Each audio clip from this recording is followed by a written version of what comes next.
G'day, you guys. Welcome to the Full Distance Podcast. My name's Matt. This is Dave. It's episode G'day, 4. guys. How you all doing?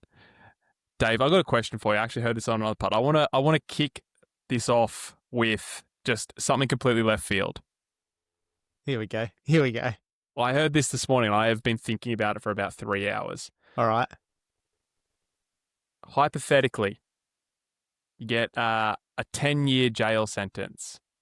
The cops go, look, we don't really know if it was you. You're going to jail for 10 years. But because we don't really know it's you, we're going to give you 3 items. Any 3 items you want to make your jail sentence a little bit more hospitable, let's say.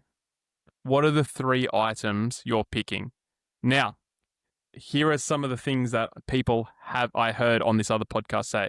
One bloke said the guitar, and I was like, fuck, that's not a bad one. But then the other fella said, mate, someone is going to come in, it's either going to get wrapped around your head or they're going to steal it and you're just going to hear it down the hallway and then you've got to go confront this bloke. So you can't you got to pick shit that isn't going to piss off other people because they don't get it. Only you get these 3 things. So you've got to pick things that are important to you, but also aren't going to get you fucking shanked, aren't going to be stolen, aren't going to start a fight. So it becomes very, very, you got to think about it.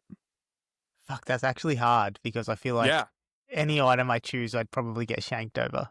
Okay, well, let's minimize shanking. Immediately I went TV and then I was like, oh, yeah, but how long am I going to keep also, the TV for? TVs are kicking about in prison. I'm pretty sure some of these guys have got like Foxtel in their room if Foxtel's still a thing. Yeah. All right, well, we'll go a secret mobile phone and I'll just have to hide it. Oh, okay, that's ballsy. Yeah. We'll do the prison TikToks, I reckon. Fuck yeah. What else would I do? But yeah, mate, that's a hard question. My mind goes so many places with it. All right, so we're going to go the mobile phone. We're going to go my pillows from my bed. Good because call. I'm not sleeping 10 years. Hold on. You got 10 years. After a year and a half, 2 years, those pillows are buggered. No, I reckon my pillows are 10 years old anyway. So okay. I'm keeping the pillows. Okay. They're slept in, mate. They're perfect for my head. So I'm taking... All right. Big head, by the way. Big head, folks. If you're not watching this on YouTube, huge head. Does 2 pillows count as one item or 2? I'll let you have 2 pillows. Yeah, we'll just call pillows. See, okay. I would find a loophole on that. I'd be like bedding. I want my doona. I want my pillows. Yeah, it's not a bad op. I don't know if you'd get away with that though. Yeah, it might look weird if someone walks past you got an immaculately made fucking cot. So I'm going to go, all right, we're going to go the mobile phone. We're going to go the pillows, my pillows from my bed. And probably my, I'm going to go with my headphones too, I reckon. Gives me the opportunity to drown out noise, even if I don't have music. Yeah, the so noise you can't hear all the rape. cancellation. I like it. Clever. Yeah, exactly. Don't have to listen to it.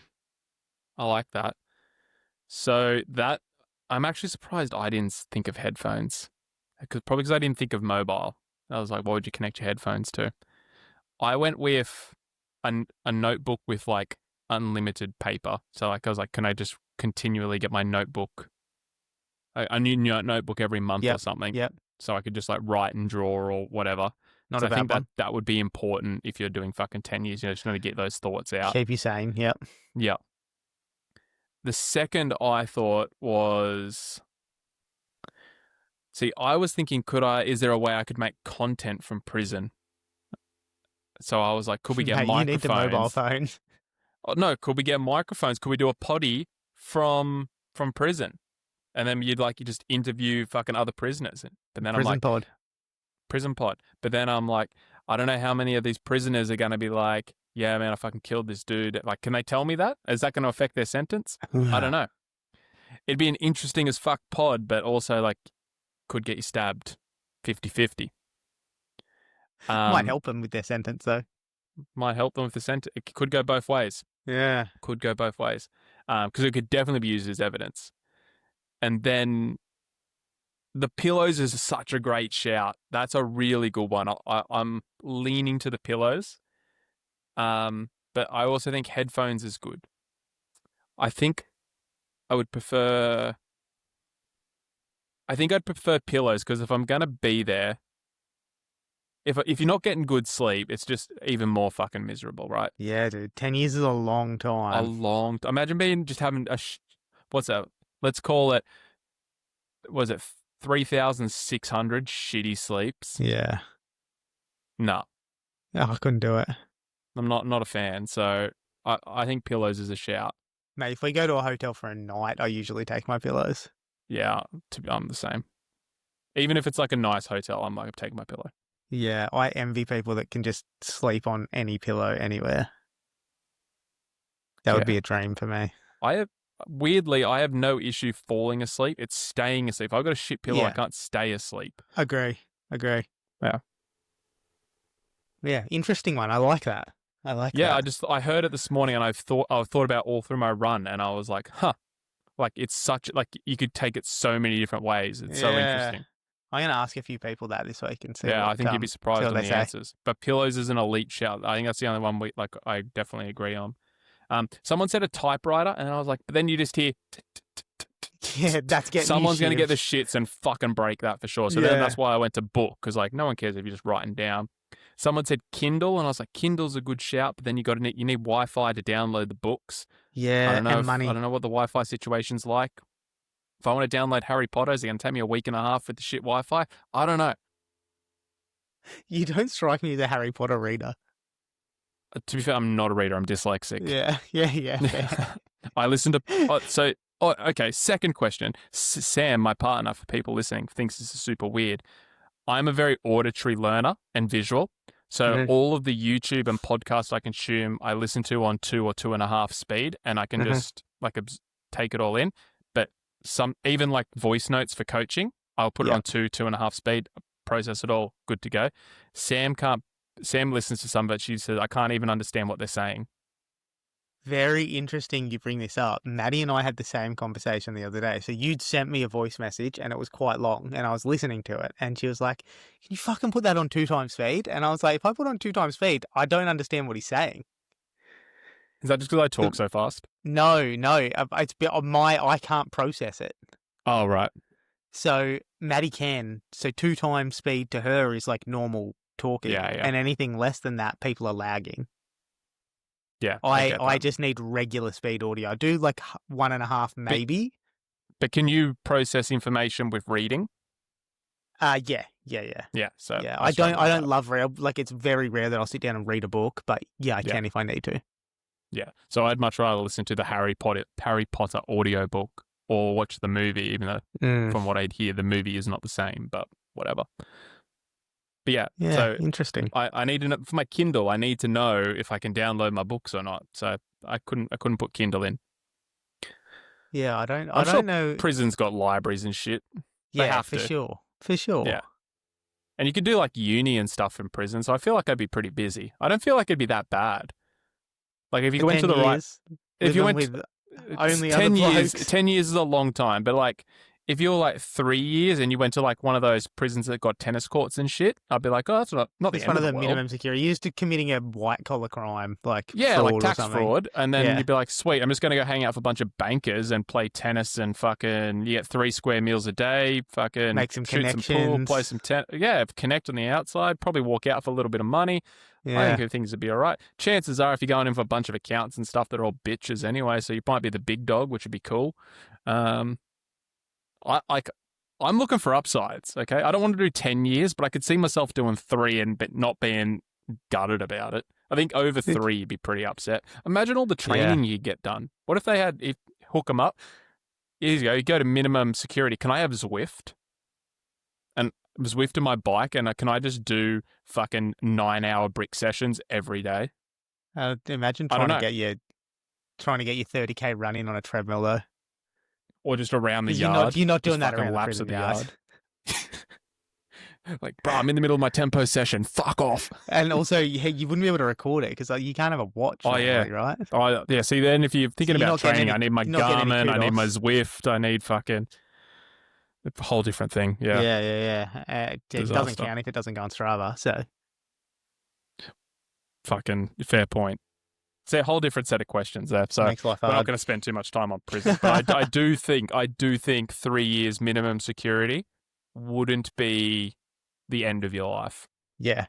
Yeah, I'd agree with that. I'd Come rather out not, yoked. but Oh yeah, don't get me wrong. I'm not queuing up for it, but I just think it wouldn't be as bad as people say. Now, don't send me to fucking Goulburn. Like, I don't want to go down to Goulburn, but no maximum security for you. I wouldn't last a day. I'd be like, can Yeah. I please go in the fucking, what is it, isolation? Those Fucking blokes are pretty sure in Goulburn they're in their cells 23 hours a day anyway.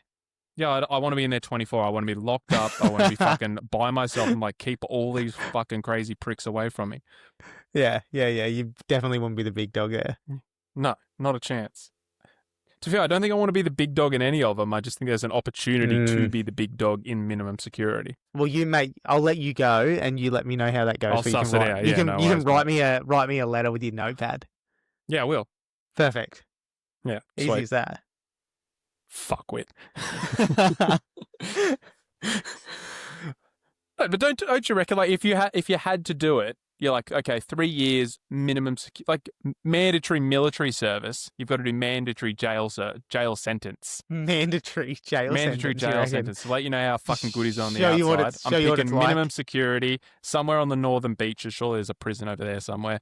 Fucking, I want a tennis court. I want a gym, and I want to have my own pillows. And someone brewing your coffee every morning. And I can brew my own coffee. I don't trust someone not to fucking spit in it or anything. Yeah. Fair enough. Yeah. Yeah, I wouldn't trust you not to, actually. Fuck yeah, I would. Yeah, and I want to be in there with tax accountants and fucking bankers and pussies, just a chill crew. Yeah, just a chill crew. I reckon it'd be sick. Just hanging out with your boys. Yeah, I don't know if it'd be sick, but it wouldn't be as bad as maximum security, that's for sure. Yeah, so anyway. Speaking of fucking maximum security, what about all those bikes that got stolen in, where is it, Copenhagen? Copenhagen. Denmark? Six age groupers lost their bikes. What a fucking joke. How does that even happen? Because it wasn't even like post race how everyone's taking their bikes out. It would happen like the night before. Race. Yeah, so they've all rocked in the morning of to go and pump up their tyres and sort their nutrition and found their bikes missing. And from what I read, it's not like standard cheap TT bikes that were missing. It was let's top be of the fair line. to him. If you're hitting an Ironman race, I reckon, speaking of all these fucking prison stuff, you've thought about this. Like, you've gone, okay, like, we're not going to go in and just take some fucking $1,000 bike who is doing their first Ironman. It's like, where are the Canyons? Where are the Savellos? Yeah. Where are the top of the line pro bikes? But probably didn't take pro bikes, but where are the elite bikes? I did read one of the bikes was one of the Challenge Roth edition Canyons. There's like 100 of them in the world, and it I'm sure that'd be fucking hard to fucking find out. They'll put that on Facebook Marketplace. We'll find that one. Yeah. That one's going to be hard to read. You know, if you're hitting an Ironman, you know what you're doing. Mm. At least I would think so. It's not like I don't feel like it's because no one. If you're just stealing a bike, just say from your bloke down the street, chances are it's a mountain bike, BMX bike. Anyone can ride that. Yeah. If you've never ridden a TT bike before and you get on it, you're like, what the fuck is this? Well, you're not riding away on the bike, I don't think. Exactly. They've got in there with the setup. There had to be an inside job. There had to be knowledge. Think so, that also, to get away with 6, security. It's not like, imagine trying, I don't know how many people were involved, but imagine it was 3 blokes, because like you got to sneak them in and out. Yeah. And the bikes, 3 blokes, 2 bikes each, so a bike, left-hand bike, right-hand. Imagine trying to like just move around with that. It'd be so hard. Yeah. And super sus. It just makes you really question what Ironman's doing regarding security. Obviously, each country has their own sanctions regarding security, but I guess you never go to an Ironman event expecting to have to lock your bike to the rack. Yeah. To be honest, when you think about the set, and I've never raced internationally, so I can't talk about what their standards are. and maybe it's Australian culture or whatever, because like, if you go down to the beach, you can just leave your phone and whatever in a towel on the sand, and it's 99 times out of 100 reasonably right as safe. rain. Yeah. We just leave our, like, rack the bike up. You could rack your bike up at 2 o'clock there in the afternoon and, 12 o'clock or whenever it opens, and it might be open for another 6 hours, and you just leave it there. And like, Yeah. that, it's pretty fucking rogue. Yeah. Like, anyone could just come and take it. When you think about it, it is, it's an when the interesting amount of setup. Yeah, and the amount of money that's in there and everything, like, I mean, even Yeah, if you so- just look at, say the average bike cost is $2,500, right? Because you've got a lot Yeah. of first timers, $1,000 sure. or less, like cheapies, but you've Yep. got 3,500 people competing. That's a lot of money in bikes still, just Yeah, chilling yeah. with 1 or 2 security guards.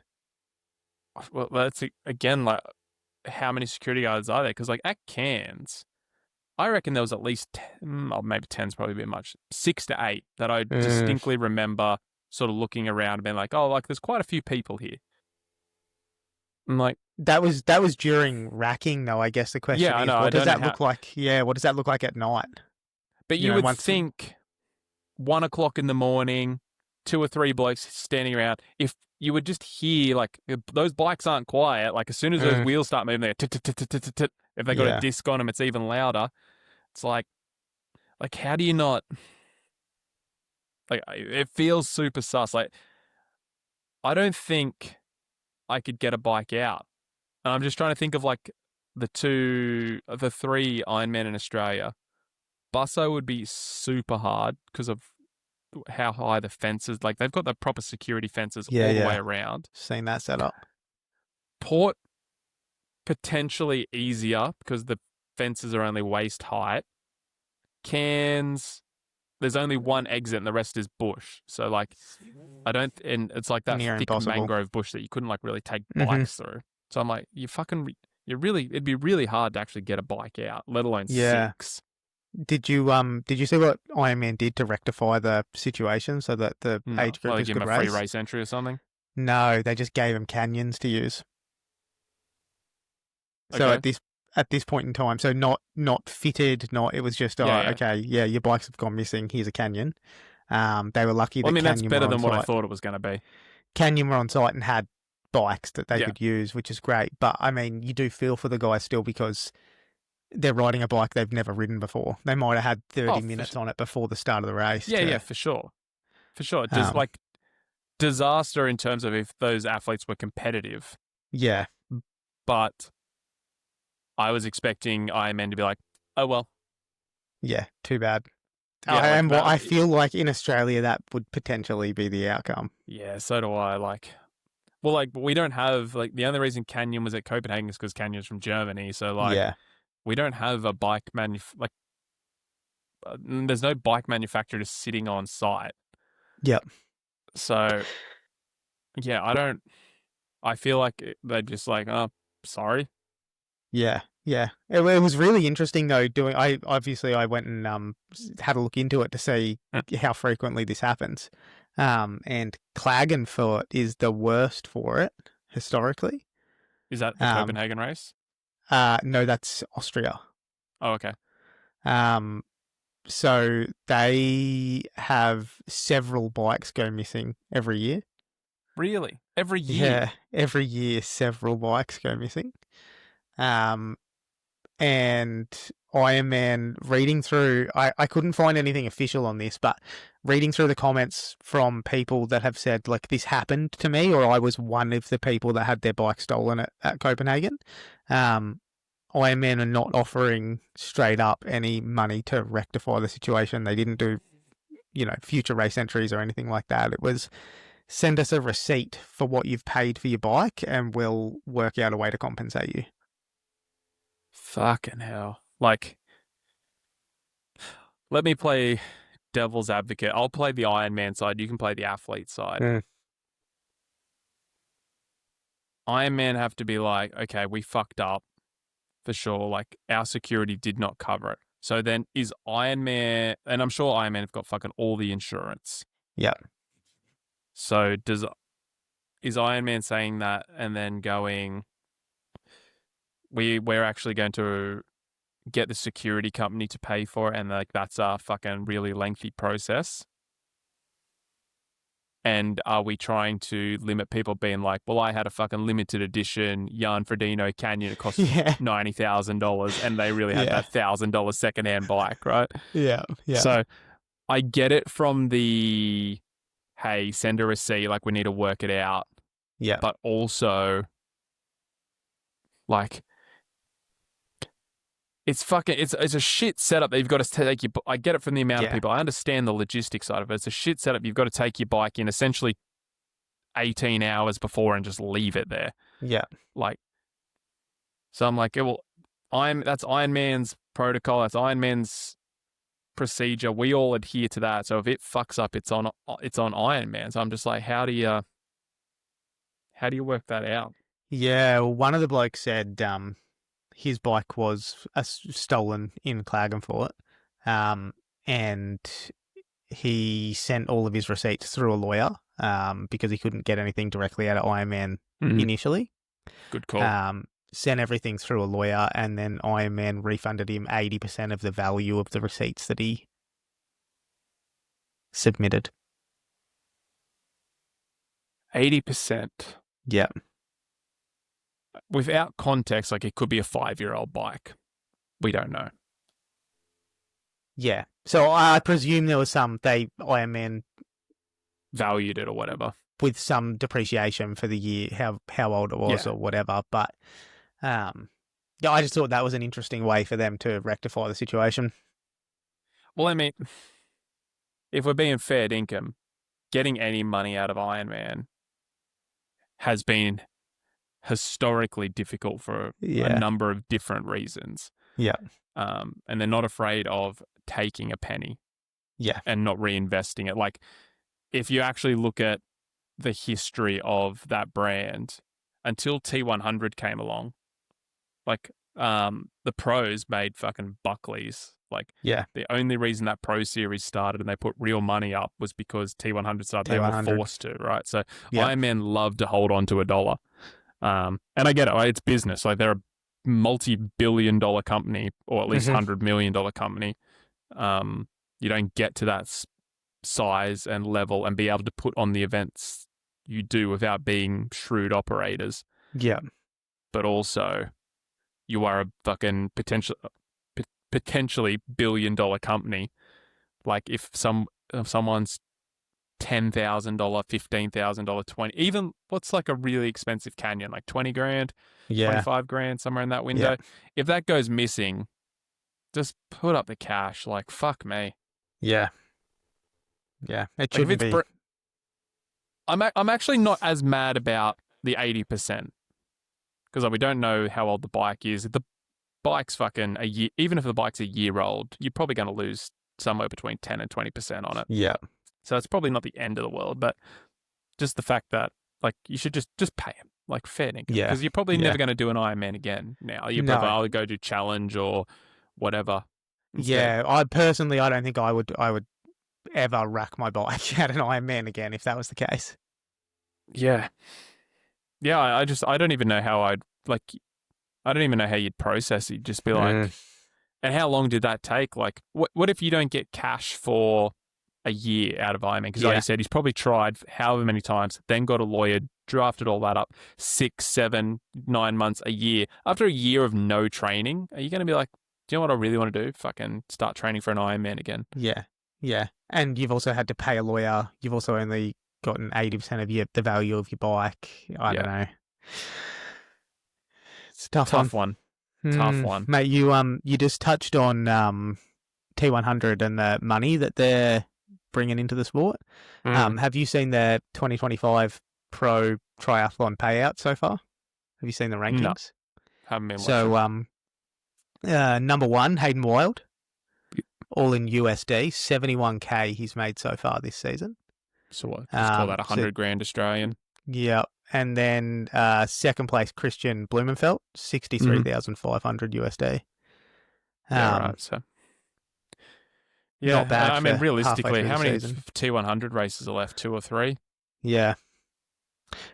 Christian's is interesting because he's only raced, that's 63,500 from 3 races. Yeah. And then on the women's side, Taylor Neer leading the pack by a mile, country mile, 72,500, followed by Kat Matthews at 53,000 flat. Yeah. I mean, it's a tough spot. Obviously, that doesn't include sponsorship money and all that stuff. And like those top pros are not hurting for a dollar. But when you take in, like, let's take Christian, for example. He's done 3 races. And what'd you say, he made 60 grand? Yeah, 63,000. I remember watching one of his vlogs and he's like, I have to fly at least business for like my legs because I do so much travel. Yeah. It might have even been the vlog where he did an Ironman, then raced Paris, did like the Paris qualifier, and then went to Singapore for T100, like all in the space of however many, like a short 2 or 3 weeks or whatever it was. I think I watched this same vlog. Yeah, but like if your flights are like between $5,000 and $10,000, you know, okay, so there's he's done 3 races, 60 grand, call it 20 grand a race, $5,000 or $10,000 in travel. That, let's just say that includes flights, transfers, all that stuff. I don't know if T100 pays for accommodation. They might, probably not. But like you've basically just spent half of your money just on getting there, and that's if you win. It's a big portion of your payouts are being spent on travel. Yeah, so it's portion. Like it's fucking. And then you think about some of the pros who are perennially 5th, 6th, 8th, 10th. Even Cam Worth comes to mind. Yeah, well, he's not in the T100, but yeah, Cam gets his money through Ineos, but yeah, it's just like it must be hard to make a crust if you're not. It just must be really hard to make a crust. Like I do not envy those guys at all. No, and on top of that, they've got to stay top of their game. Yeah, you got to pay for food, fucking training, performance, rehab. Like it's not a cheap sport at the best of times. So, and that's only at the age group level. It's pretty wild. Just like I honestly wonder when I watch some of them, and I'd had this thought a few times with the old podcast interviewing some of them, like, how the fuck do you like put food on the table? Just like, you haven't won a race in 3 years, you haven't podiumed in 5, like, but this is all you do. And I'm not saying that like they're not a good athlete. I'm just like, the luck of the draw, like fucking someone flew in from overseas and was a gun and won the race that they were planning on winning. Like, they're just things haven't broken their way. And, you know, you might have been banking on that 20 grand, but you walk away with 7. And you're like fuck me. Like, big and then difference. and then you got to back up and like, oh, I got to go race again to make money. So you got to put all of that 7, 8, 10 grand, whatever you ran with, into the next prep. So you're basically at 0 again, hoping that you win. But if you have qualified for Kona or, you know, a world champion slot, you've then got to also acclimatise to Hawaii or Nice or wherever you're racing. That's more money, not only in travel, but you've got to be there for 2 or 3 weeks before the race if you want to really have a good crack. Yeah, I think of having a conversation with Maddie Burton like before Kona last year, and I was just like, dude, out of curiosity, like, what does it cost to do a full camp in Kona? Because I think he was over there for about a month, give or take. He spent a long time. I remember following along. Yeah, he was there for ages, and his coach was there, but I don't think he paid for his coach and his videographer and stuff to go. I think they all paid their own way. I didn't ask him, so I'm not going to jump to conclusions on that or anything. But I remember him saying, like, it was, I won't say the exact number, but let's say it's between $15,000 and $30,000. Like, that's a fuckload of money. Yeah, it's a lot. That's a lot. And on top of that, he's got a family to support, and that's what I mean. I was like, how do you fucking budget it all? Like, it's just, it must be so tough. Like, I get the sponsorship money there is somewhat consistent there. You might be like, cool, I know this sponsor's going to pay me 5, this sponsor's going to pay me 10, whatever it is. These few local ones pay me a couple of grand each, and like, cool. Maybe like that $50,000 in sponsorship is like, that just goes to the household. That's paid. That's what I could contribute, and everything else from racing is just a gamble. That's the yearly earnings. Yeah, everything Yeah. else pays our way as far as racing goes. Yeah. And I'm like, I'm sure a lot of them coach, like, who aren't the elite of the elite, just to like help bring some cash in and whatnot. But It's tough though, right? Because what happens if you get injured or something happens and you can't race and you lose some of that sponsorship money? yeah, I honestly thought, again, I thought about Berto. Like, we won Cairns. Was it 24? He won Cairns? 24. Yeah, he won Cairns on top of the world, had all of these sponsors come to him, and like, I'm sure he reached out to a lot, worked really hard, got a whole bunch of sponsors. And then he's had this really unfortunate run of races where he's had a few DNFs. He was in a car accident, had some back issues. Kona that year, he was stung by a jellyfish. Had like a really bad reaction to it. Just like a whole bunch of things that were just out of his control. And I'm like, as a sponsor, it must be really tough because like, you want to stick by the athlete and be like, hey man, like, we believe in you. That's why we sponsored you. But then also, like, we need fucking ROI. Like, we need you racing. And I'm not saying we need you racing, and we need you racing well. Yeah, and I'm not saying that I was just using Berto as the example, but that is across any athlete in any sport. Like, athletes who get injured, like a footy player who gets injured, doesn't play, like, do they get their third-party deals? Like, it's... that's the thing, right? Sponsors sponsor athletes because they want to be seen... The sponsor wants to be seen in the best light. And in this sport, best light is podium or top 5, kind of worst case, I guess. Even finishing races, like... Like, that's another thing I don't get about the pro field is the rate that... And maybe this is kind of a roundabout thing of sort of what we've just been speaking about, is like they have to race so much to make money. But also the DNF rate is so huge. And I wonder if that is like... I know I'm out of contention of making money. I'm better off just pulling the pin and like getting that 4-hour head start on recovery to start the next race, which I'm racing in 2 weeks or whatever it might be. Gamble. It's a gamble. I remember thinking that when Sam Laidlow was disqualified for not taking his penalty. And he decided to continue the run anyway, and then he would challenge the disqualification later on. And I thought, huge risk, because if that DQ is held up and Ironman say, I'm unlucky, you've now got... He had like a 2-week window then to qualify for world champs. Yeah. And it's just like... I just don't understand. Maybe it's just the race schedule the way it is at the moment, but it is so full, and like I just don't know. I don't know realistically what the option is.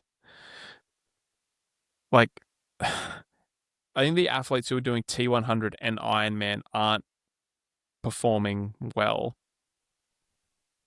And then there are athletes who are like, it almost feels like everyone's doing their own thing. And I get it, it's an individualized sport. Like, some athletes are just focused on the world champs. Okay, awesome. Some athletes are just focused on the Pro Series / T100. Okay, awesome. Some athletes are just focused on their first few pro seasons and like learning how to race professionally. And it's just like, I just don't feel like there's any unison. Like, maybe if you're a T100 athlete and you've signed with T100, like, hey, that year you were just T100, like, you can't jump back and forth. And I get that might diminish. That might diminish something, maybe. But I also think, like, if you were a T100 athlete and you only had those 8 races, like, I feel like the racing would be way more dynamic because there'd be more on the line. It's not just like, oh, I just go race Ironman in 2 weeks or whatever. I don't know what the answer is, honestly. I don't know what the answer is. I'm just like It's a tough one. spitballing things here, talking off the top of my head. It's have you looked at the start lineup for World Jams? You know, I'm actually I obviously been keeping tabs, but I couldn't tell you like the starting line off the top of my head. No. Yeah, the men's field is pretty stacked. It should be an interesting race. Who do you like?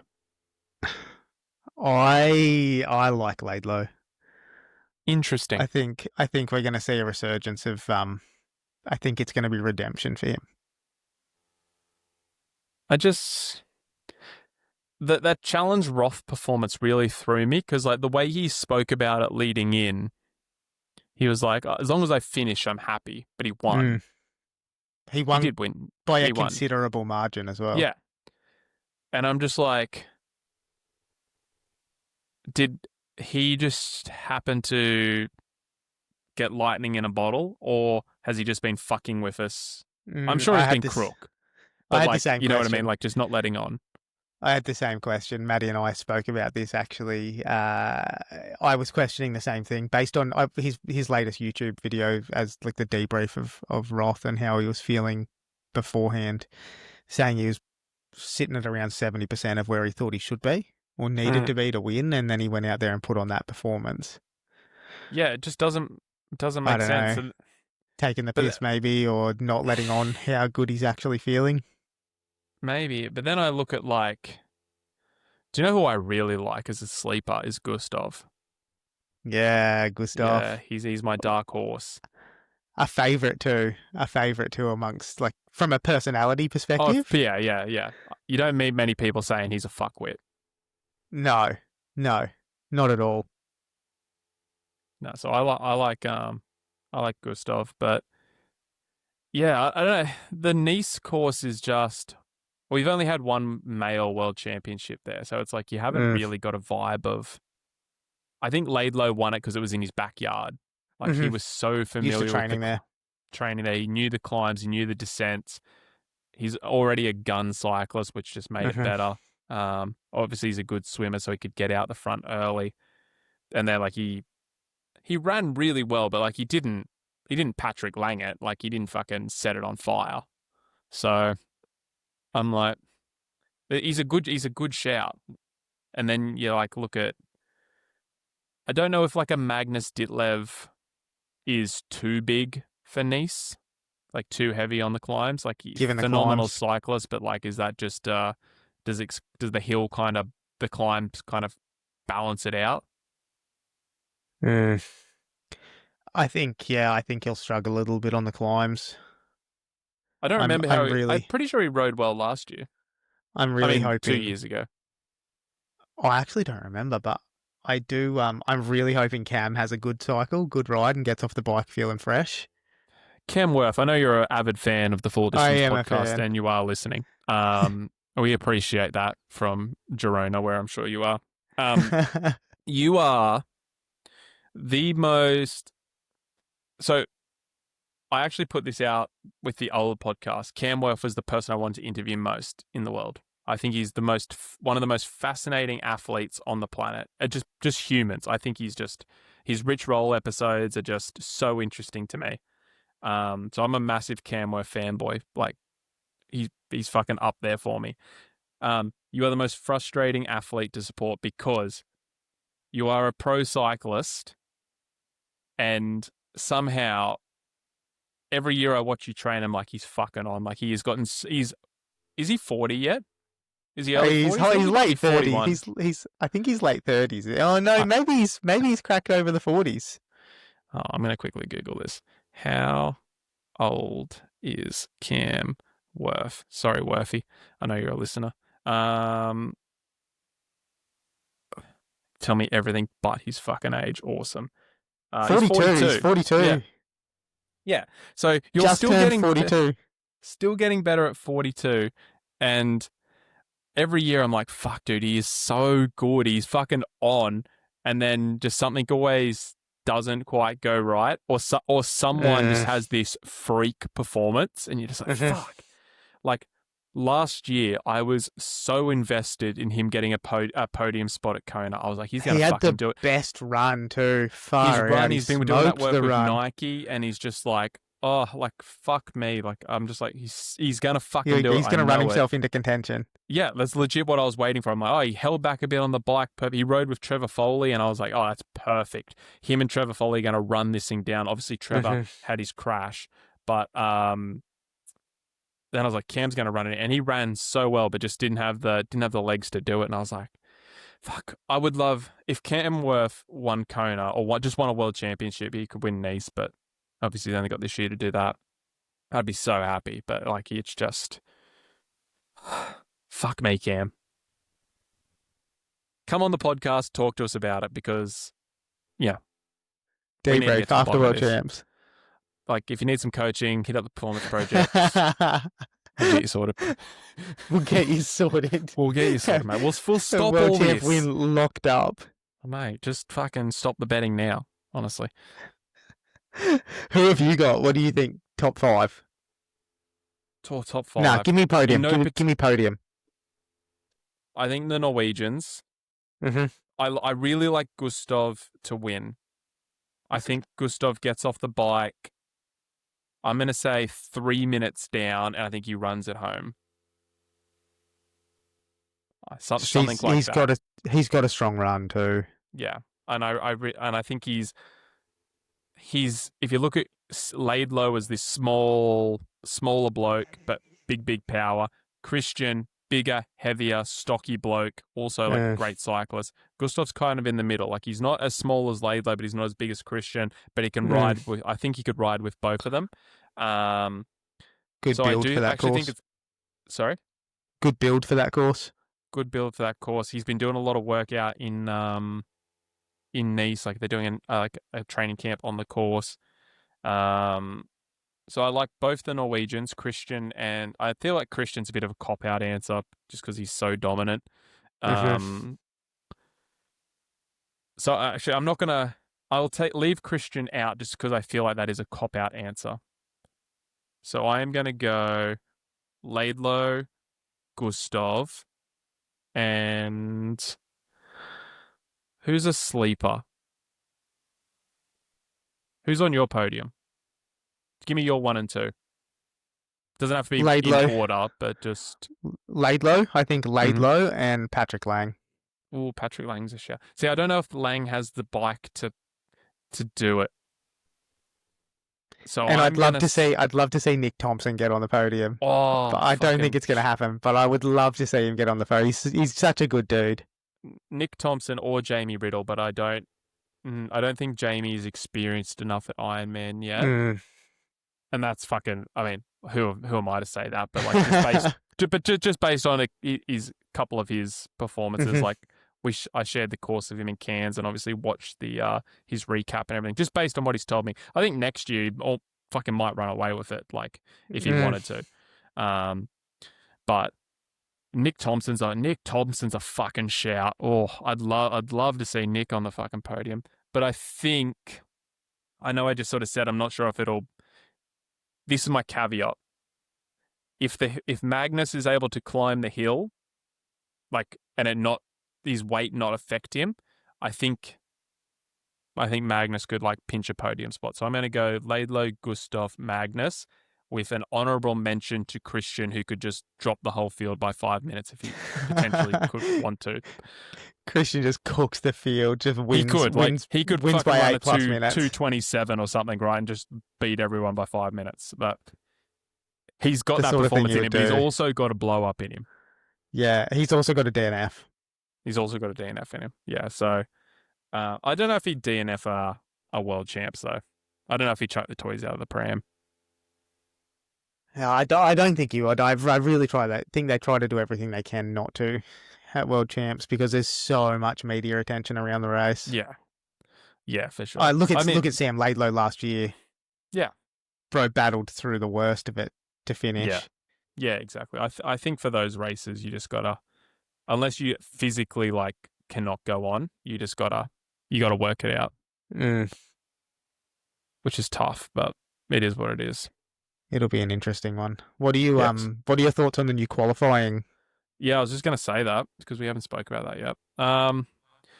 Initial reaction, and it's probably just because something new, something changing, fucking old man yelling at clouds. I'm just like, why the fuck are you changing it? Homer Simpson. Yeah, legit. Still haven't been involved in the process because I'm pretty sure it changed. Has it? When does it? It changes in 2026, It's doesn't it? no, it's official now. So It's official any of now. the races that qualify for Kona. So Busso, I think, is one of the Busso's the first first one. races. That's right. Yeah. So I Yeah. haven't been involved in a race with it yet. Obviously, my goal for after we race Cozzy in November, I kind of want to spend the next 18 months really trying to get to Kona. Hmm. So I think I think there's pros and cons. So I think pros, you could really target a race a lot better. I think you could, especially if you have the means to travel, Hmm. you could Go and really hit up something pick like Ironman Malaysia. Ironman Malaysia, or even people who listen to this, Ironman Australia now in October. Mm. Um, all the big boys who are qualified for Canada, they're not going to be racing Ironman Australia. So like, if you wanted, there would be ways that you could stack the field in your favor to like get a higher performing spot. Hmm. Um, because the old way, like they would just, you might not be in that top 5, 8, 10 for your age group. So I just think there's pros and cons for both, and I'm not, I still don't know if it is the right answer, but maybe Iron Man don't either. Yeah, I think as long as Ironman continue to evolve the process, it will work out well. I think Mm. something had to change because at the moment they're not necessarily getting the best of the best age groupers at Yeah, World Champs, and I think that was the problem. but I think also a part of that is, and we go back to that money making machine that Iron Man is like, they're like, yo, let's say they rolled down to position 10 and no one took it. And then they just go, hey, who wants a spot? Who's got the biggest wallet? I've Like, got a if you can, fresh credit card right here ready to go. yeah, exactly. And that's where it fucks things up. If they're like, hey, we're only going to, if you're outside of the top 10, you're just not eligible. Mm. Like, okay, like, and then Ironman just have less races at world champs, or maybe they could move spots around. They could be like, okay, like, we know, I'll just choose an arbitrary race. Like, let's say uh, Cairns, they had 4 spots left over that no one took. But okay, we know Ironman Texas is going to be fucking stacked. More Ironman Texas, you get 4 competitive. more spots. Hmm. And like, I know you would still probably end up with less athletes than just opening up to everyone at the end, but you would get a higher caliber of athlete and the race would actually mean something. So Which is what I think they're targeting. yeah, I agree from the principle of them trying to have the highest caliber athletes on Kona in October. I think it's fantastic. But I do not know how it will affect the everyday age group are trying to Mm. qualify for Kona. I think a part of it too was them trying to reduce the field size, knowing that Kona struggles to accommodate for men and women on the same day, Yeah, well, they're split same the weekend same split. weekend. Yeah, yeah, which is fair. Like, I mean, it's only I haven't been, but it's only a small island. Like, And obviously, athlete goes, athlete takes their support person at least, usually 2 or 3 people go with them. yeah, That's a yeah. lot of people going to the island. And I would say most people who are not, maybe even Americans as well, they're like, we're just going to turn this into a holiday. So it's Hmm. like, hey, we go over, we're going to take husband, You got mum, dad, the wife, 3 kids, yeah, nan and pop. exactly that, mum, dad, Nan and 3 pop don't kids. want to miss out. Yeah. And then all of a sudden you're traveling over with 5, 6, 7 people. Hmm. Like, it's a lot. I get it. And then, you times that by, let's say there's 1,000 men, 1,000 women racing. Like, I don't know how many people actually race Kona, but all of a sudden, you've got an extra 200,000 people on the island, or not 200,000. What does it be like? An extra 5,000 people on the island, 6,000 people on the island. But that's a lot. It's a lot for an island that isn't used to accommodating or doesn't normally accommodate that many people. I think for Yeah. the sport, it has the potential to be a really good thing. Yeah. I think concept correct. If execution is correct, I am not sure yet. But that is the problem with Ironman, is they have struggled to evolve. Like, they are not a fast-moving, fast-pivoting business. They are very much a down the line, this is how we've always done it. You don't like it, go somewhere else. Then you look at something like Challenge Family, who just, they're chopping and changing as you race to race. So they're really keeping up with what people want, though, and what the athletes want. Exactly. So, like, that's like, all you got to do is look at Challenge Roth, like, just that.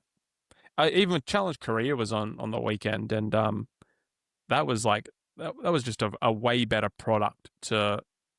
I didn't watch it, but it's just a way better product to, like, keep up to date with how the pros were promoted on social media. All of those sorts of things were just like, I don't follow challenge races at all, but I knew that challenge race was on. There are massive Ironman races on with, like, athletes I like to follow. It's hard to find sometimes I don't even know it's on. I just see the results after. If it's not a pro series, you can't watch it. Yeah, but, like, I just mean, like, Challenge Korea, for example. Like, I saw it all over social media. Like, they did a really, really good job of marketing the race, while there are Ironman races on all the time, and I'm just like, oh fuck, that was that weekend, I missed it. Didn't even know about it. Yeah, exactly. Like, I think too, content to consume, as far as watching even the pro series races for Ironman versus watching something like Challenge Roth. Challenge Roth's broadcast is much more crisp. Fuck.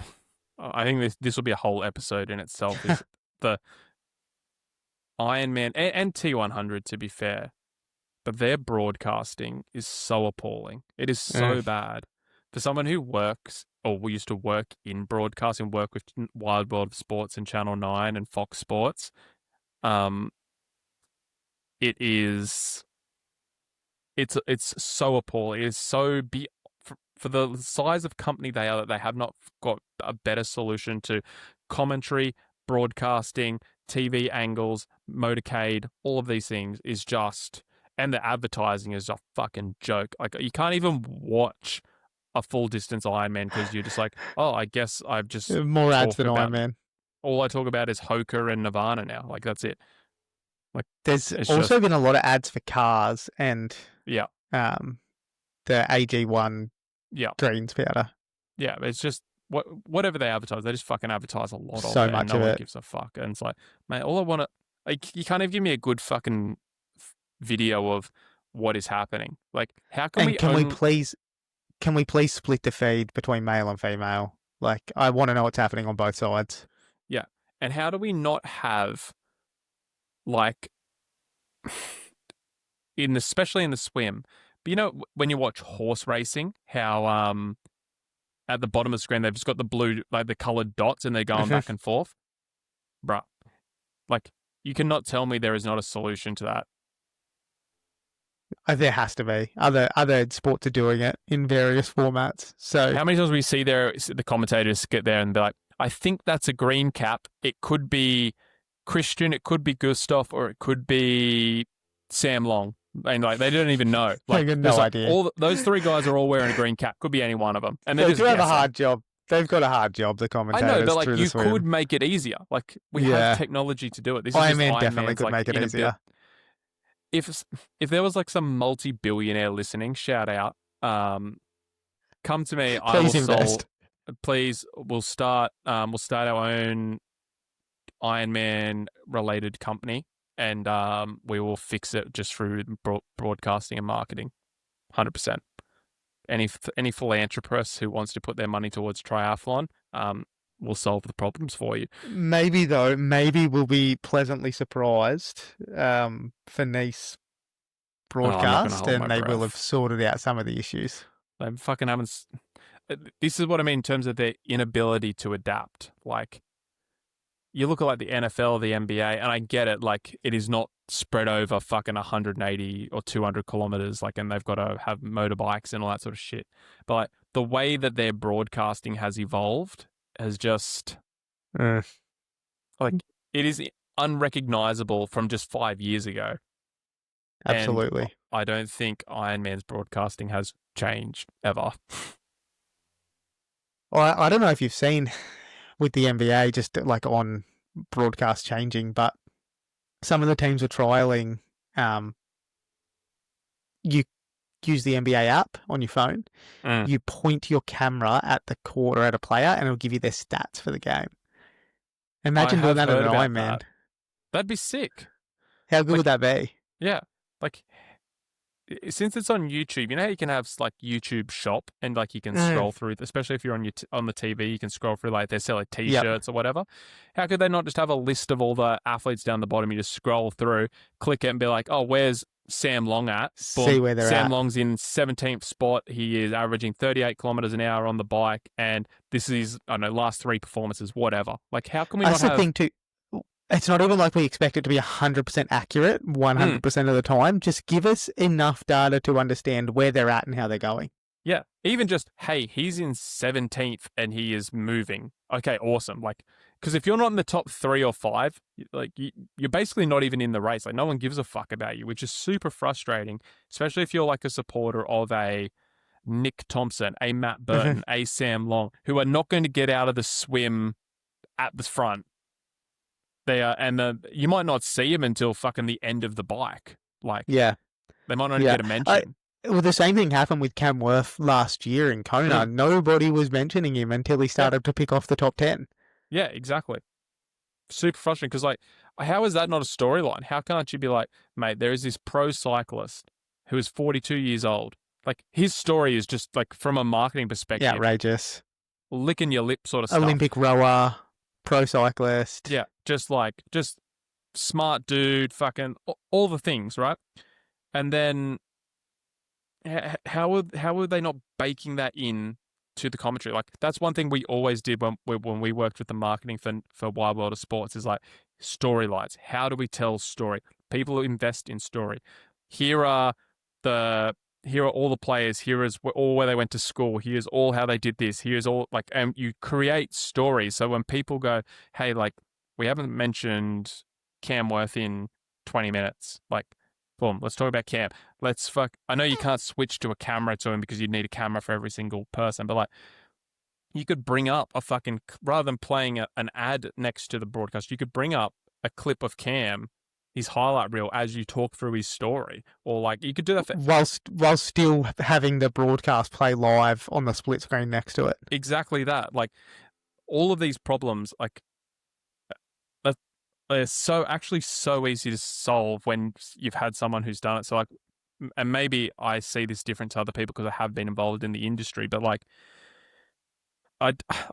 it's more frustrating because like, you know how easy they are to solve and just no one does it because it just costs a little bit of money and time and getting things ready. Same thing with the commentary. So one thing we've spent a lot of time working with Wide World on is like getting people comfortable talking on the microphone, being able to articulate their thoughts, being able to simplify things, being able to not feel like you have to fill dead air, being okay with silence. You can hear the nervousness in the commentators' voices when they're commentating. You can hear them. They're afraid to make mistakes. They're afraid for there to be dead air. It's so obvious that they might do research, but they do not do preparation in terms of, hey, and I know this would be boring as batshit, but we're going to watch Kona from last year and we are going to color commentate a race that has already happened, or like watching film, getting better, but listen to how you spoke about this last time. Let's fix that. And that's what they do with the NRL. They wouldn't even need to do the whole thing. Obviously, Ironman is such a lot, but they could do start of the swim, end of the swim, transition, start of the ride, end of the ride, transition, start of the run, finish of the race. Yeah, exactly that. Like, there are so many different ways that you could get them feeling more comfortable, and just taking that, like, you can just hear the jitter in their voice.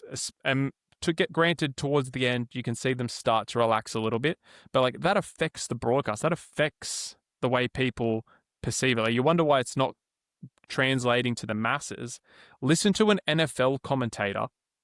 Listen to Tony Romo. Listen to Tom Brady's a bad example. He's very robotic.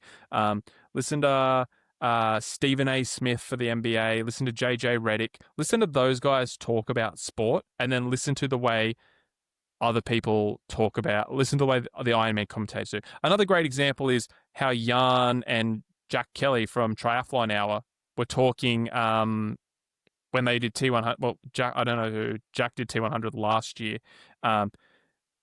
You could just hear the passion and excitement in their voice, and it translates to the broadcast. But then you listen to whoever's commentating, and I think it's almost universal, whoever is commentating Ironman races, and you're just like, is this your first day on the job?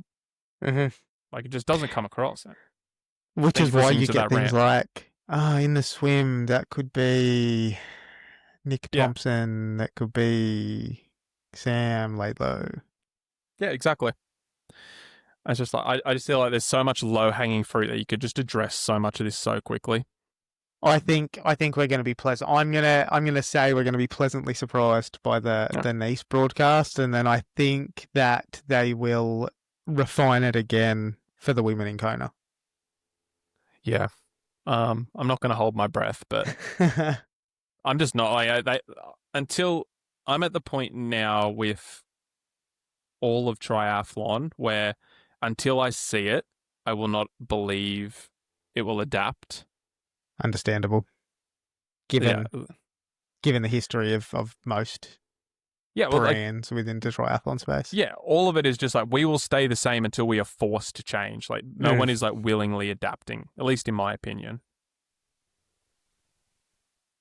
Which is weird because the whole sport is about adaptation. Like, we think about aerodynamics, shoe technology, all of that sort of stuff. Even adaptation in races because something's gone wrong. Yeah. It's pretty crazy to think about. Yeah, dude. What's on for the rest of this week? Weekend, mate. So, bit of training, bit of a ride tomorrow. Hit a trail run on Sunday. Yeah, boy. Nothing too exciting. What about you? I don't really know. My shoulder's buggered. I think my physio thinks I've got like a partial tear in my rotator cuff or something. Rough. So I'm just sort of working things out with that. But definitely trail run. And then Sydney Marathon next week. So we got a big week with coaching and going down to Sydney, making a bunch of content. We're doing get this, dude. We're doing a shakeout run with it's Performance Project Cross Beyond the Finish Line, the running podcast I'm in. We have 150 people signed up. That's so good. I mean, that's fucking crazy. Our first one, we had amount of people. 13. 150. Yeah, granted, like 150 aren't going to show up, but like, if you lose 20%, you're still over 100 people. That's nuts, isn't it? Yeah. Yeah. And you've organised little goodies and sponsored. Yeah, I think we got like pieces. Coffee and jerky and High Road, the electrolyte brands coming down. I don't know. Georgia did it all, mate. She just messaged a bunch of PR firms. But I don't know. I think this is like great. It's great for her, but like I think it's a Sydney thing. It's like, if you live in Sydney, your access to all of these events and things is just so much more regular, so you can build these connections. Like 100%. I messaged a couple of the companies I've worked with, and they were like, yeah, happy to help, but like, we don't really do that because they're not Sydney-based brands. They're not in the habit of just like putting shit out all the time. Yeah, he's a tester. Yeah, so I actually had to like really work to just get the couple of fucking samples I did. And Georgia was like, sent one email, a copy and pasted it to 10 people, and that just got like hundreds of all this shit coming in. One company said, we'll send you 500 units of this product. And she's like, we don't need 500 units. That's wild, hey? Yeah, so I hope the cafe knows that you're turning up with 100+ people. Yeah, I actually said to Georgia, we should do a deal and try and get some free almond croissants or something. How good would that be? I love an almond croissant. Fuck. The best. Yeah, so that's next week. Obviously, we'll do the potty before next week's episode before then, and we'll talk about it more. But yeah, going to go down and see Kipchoge and whatnot. That'd be cool. That'll be sick. That'll be sick. Hopefully you'll get a position to see him cross the finish line. Mate, we're making so much content. We got 2 videographers down for the weekend. So like, I'm just sort of a slave to the camera. So I don't really get to, Damn. Once in a if I can lifetime be there, if I can be opportunity, there, I'll be there. But like, I'm not counting on it. Mm. I'm sure I'll see him at some point. Fingers crossed. Go have a yarn to him while he's jogging or something. Jogging. Easy pace. Easy pace, yeah. Fucking, what is it, 2 minutes, something a kilometre? I was going to say 2 minutes 55 a kilometre or whatever he's running at. Mate. I did intervals today at 4:10, so... Basically the same. Basically, yeah. Basically. All right, guys. Cool. That is this week's episode. Thank you for listening to episode 4. Make sure you follow us on Instagram at @thefull_distance_pod. Like, subscribe on Spotify, YouTube, all the places that you listen to good podcasts. And we'll see you next week. Hooroo. Thanks, guys.